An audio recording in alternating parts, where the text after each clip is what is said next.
ज्या ज्या वेळेस या महाराष्ट्राच्या भूमीवरती संकट आलेलं आहे त्या वेळेस महाराष्ट्रातला हा वारकरी, महाराष्ट्रातला हा विठुरायाचा भक्त आपल्या बळीराजा विठुरायाला सार हाक मारत असतो.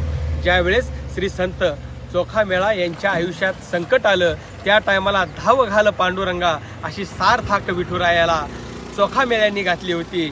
त्याचप्रमाणे ज्या वेळेस कान्होपात्रा यांच्यावरतीही संकटाची वेळ आलेली होती त्या टायमाला नको देवराया अंत असा पाहू अशी सार्थक महाराष्ट्रातल्या आराध्य दैवत असलेल्या विठुरायाला कान्होपात्रांनी घातलेली होती. तशाच पद्धतीनं आज माझ्या बळीराजावरती देखील संकट आलेलं आहे आणि हे संकट अत्यंत कठोर आहे. हे संकट खऱ्या अर्थानं बळीराजाच्या जीवावर उठलेलं आहे. म्हणून या बळीराजाला संकटातून बाहेर काढण्याकरिता मी विठुरायाला एक विनवणी करण्यासाठी माझी कविता आपणासमोर मांडत आहे. माझ्या कवितेचं नाव आहे धाव घाल पंढरीच्या राजा. धाव घाल पांडुरंगा भक्त संकटात काढ बाहेर त्याला सापडेनारे वाट.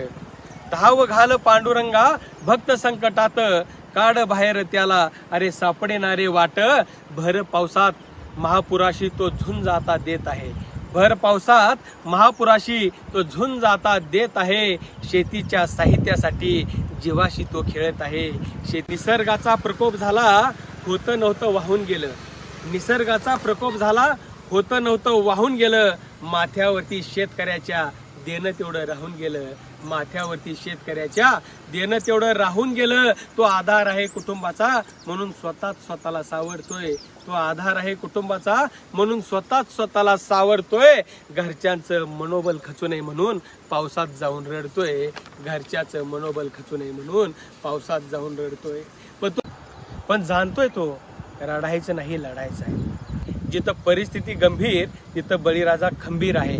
जिथं परिस्थिती गंभीर तिथं बळीराजा खंबीर आहे. अरे पळणारा नव्हे कसं लढायचं आणि लढून जिंकायचं हे शिकवणारा बळीराजा आहे. हे शिकवणारा बळीराजा आहे विठुराया. पण बळीराजा आता थोडा थकला आहे.